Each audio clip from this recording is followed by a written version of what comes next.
মুহূৰ্তত গুৰুত্বপূৰ্ণ খবৰ লৈ আনিছো তেজপুৰত এবাৰ চলিল প্ৰশাসনৰ বুলডোজাৰ দৃশ্যাংশ আমি দেখুৱাইছো এই মুহূৰ্তত অবৈধভাৱে যিসমূহ ব্যৱসায়ী প্ৰতিষ্ঠান খোলা হৈছিল সেই ব্যৱসায়ী প্ৰতিষ্ঠানসমূহ বুলডোজাৰেৰে ভাঙি পেলোৱা হৈছে প্ৰশাসনে আজি পুৱাই ভাঙি পেলাইছে আমি দৃশ্যাংশ এই মুহূৰ্তত সম্পূৰ্ণৰূপে দেখুৱাবলৈ চেষ্টা কৰিছো তো ডাঙৰ খবৰ এই মুহূৰ্তত তেজপুৰৰ ব্যৱসায়িক প্ৰতিষ্ঠানত এবাৰ প্ৰশাসনৰ বুলডোজাৰ চলিছে অবৈধ ব্যৱসায়িক প্ৰতিষ্ঠানসমূহ আজি ভাঙি পেলোৱা হৈছে আৰু জিলা প্ৰশাসনে আজি পুৱাই ভাঙি পেলাইছে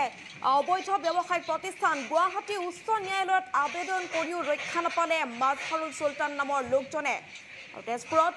বহু বিতৰ্কিত তথাকথিত চিকিৎসক ৰূপে পৰিচিত লোকজনে তেজপুৰ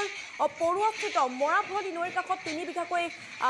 খেতি মাটি কোনো ধৰণৰ শ্ৰেণী পৰিৱৰ্তন নকৰাকৈ নৈৰ কাষৰ 4 বিঘাকৈ চৰকাৰী মাটি সংলগ্ন কৰি আইচ ফেক্টৰীকে ধৰি আন কেইবাটাও ব্যৱসায়িক প্ৰতিষ্ঠান গঢ়ি তুলিছিল আৰু তাৰ পাছতে তেজপুৰ উন্নয়ন কৰ্তৃপক্ষই জাননী প্ৰেৰণৰ পাছতে লোকজনৰ কাষ চাপিছিল গুৱাহাটী উচ্চ ন্যায়ালয়ৰ কিন্তু 2017 চনৰ পৰাই এই গোচৰ চলি আছিল আৰু অৱশেষত ন্যায়ালয়ে খাৰিজ কৰিছে তেজপুৰ উন্নয়ন কৰ্তৃপক্ষৰ সপক্ষে ৰায়দান কৰিছে ন্যায়ালয় আৰু ৰায়দানৰ ভিত্তিতে শোণিতপুৰ জিলা প্ৰশাসনে আজি কাৰ্যবাহী দণ্ডাধীশৰ উপস্থিতিত উচ্ছেদ চলাবলৈ বাধ্য হৈছে উচ্ছেদ অভিযান চলাইছে বুলডোজাৰেৰে ভাঙি পেলোৱা হৈছে অবৈধভাৱে নিৰ্মাণ কৰা ব্যৱসায়িক প্ৰতিষ্ঠান আৰু এনেধৰণৰ অবৈধ নিৰ্মাণ কাৰ্যৰ বিৰুদ্ধে শোণিতপুৰ জিলা প্ৰশাসন তথা তেজপুৰ উন্নয়ন কৰ্তৃপক্ষই অধিক কঠোৰ স্থিতি গ্ৰহণ কৰাৰ কথা উল্লেখ কৰিছে আমি দৃশ্যাংশ আগবঢ়াইছে মুহূৰ্তত তেজপুৰত এবাৰ প্ৰশাসনৰ বুলডোজাৰ চলিছে ভাঙি পেলোৱা হৈছে অবৈধভাৱে নিৰ্মাণ কৰা ব্যৱসায়িক প্ৰতিষ্ঠান আৰু উচ্চ ন্যায়ালয়ৰ কাষ চাপি আচলতে ৰক্ষা নাপালে মাজহাৰুল নামৰ এজন লোকে আৰু তেজপুৰত বহু বিতৰ্কিত তথাকথিত চিকিৎসক ৰূপে পৰিচিত এইজন মাজহাৰুল সুলতান আৰু তেজপুৰ পৰুৱাস্থিত মৰাভলি নৈৰ কাষৰ 3 বিঘা মাটিৰ লগতে নৈৰ কাষৰ চৰকাৰী 4 বিঘা মাটি সংলগ্ন কৰি বিভিন্ন ধৰণৰ ফেক্টৰী গঢ়ি তুলিছিল আন কেইবাটাও ব্যৱসায়িক প্ৰতিষ্ঠান গঢ়ি তুলিছিল আৰু অৱশেষত উচ্চ ন্যায়ালয়ৰ কাষ চাপিছিল যেতিয়া নেকি তেজপুৰ উন্নয়ন কৰ্তৃপক্ষই জাননী প্ৰেৰণ কৰিছিল আৰু লোকজনে কিন্তু উচ্চ ন্যায়ালয়ৰ কাষ চাপিও কোনো কাম নিদিলে আচলতে 2017 চনৰ পৰা গোচৰ চলিছিল আৰু অৱশেষত তেজপুৰ উন্নয়ন কৰ্তৃপক্ষৰ সপক্ষে ৰায়দান কৰিছে ন্যায়ালয় আৰু ৰায়দানৰ ভিত্তিতে আজি উচ্ছেদ অভিযান চলোৱা হৈছে তেজপুৰত দৃশ্য আমি দেখুৱাই আছো মুহূৰ্তত অবৈধ ব্যৱসায়িক প্ৰতিষ্ঠান সকলোবিলাক বুলডোজাৰেৰে ভাঙি পেলোৱা হৈছে জিলা প্ৰশাসনে চলাইছে উচ্ছেদ আৰু এই মুহূৰ্তত ভাষ্য আহি পৰিছে আমি ভাষ্য আগবঢ়াইছো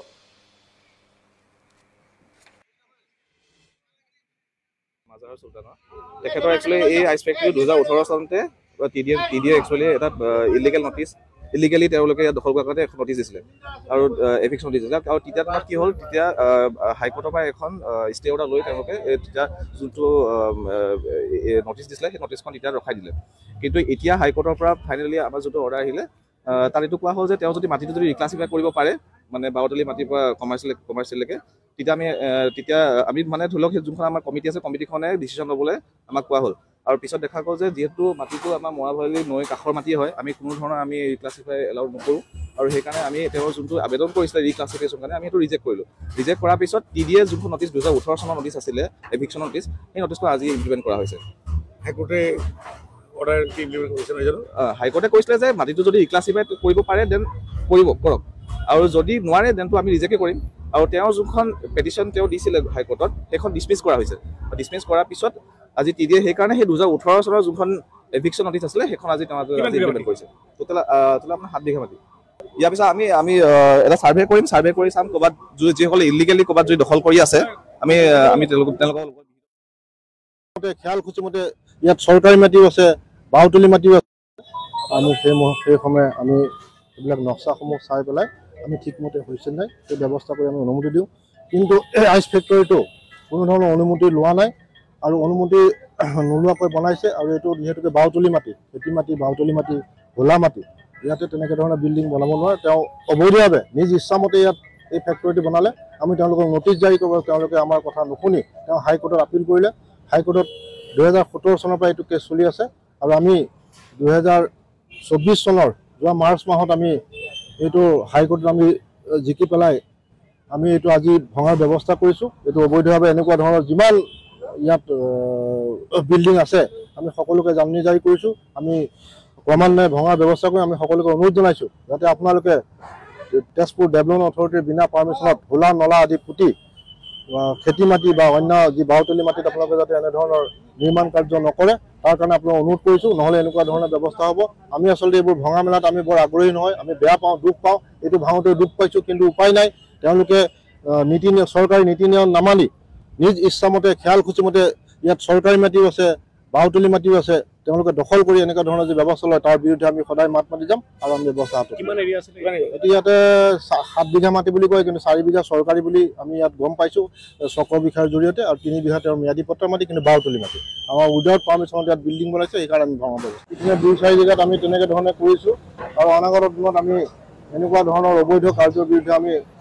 ডেভেলপমেণ্ট অথৰিটিয়ে সদায় আমি ব্যৱস্থা হাতত ৰাইজক অনুৰোধ কৰিছোঁ আমাক সহযোগ কৰক যাতে নলা নৰ্দমা পুতি বিনা অনুমতিত বাওতলি খেতি মাটিত যাতে ঘৰ বাৰী নবনাই তাৰ কাৰণে অনুৰোধ জনাইছোঁ নহ'লে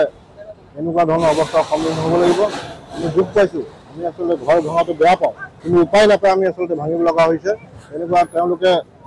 বহুত মাটি আছে তেওঁ গোটেইতে বনাব পাৰে কিন্তু এনেকুৱা ইয়াত 4 বিঘা মাটি চৰকাৰী মাটি আছে 3 বিঘা মাটি ম্যাদী পত্ৰত আকৌ বাওতলি মাটি আছে ইয়াত অবৈধ কাৰণে এনেধৰণৰ বজাৰখনটো আমাৰ জিলা পৰিষদৰ অন্তৰ্গত বজাৰ চলি আছে আৰু ইয়াতে কিছুমান মানুহে চৰকাৰী ঘৰ দখল কৰি খাজনাও লৈ আছে আমি আমাৰ ফুটপাথ বা অবৈধ আমাৰ চৰকাৰী স্থানত যিসমূহ ইতিমধ্যে ব্যৱসায় গঢ় লৈ আছে আমি সকলোকে ইতিমধ্যে জাননী জাৰি কৰিছোঁ আৰু আজি যিকোনো খবৰৰ বাবে যোগাযোগ কৰক আমাৰ এই নম্বৰত 7099017330 আৰু 7099017110 যিকোনো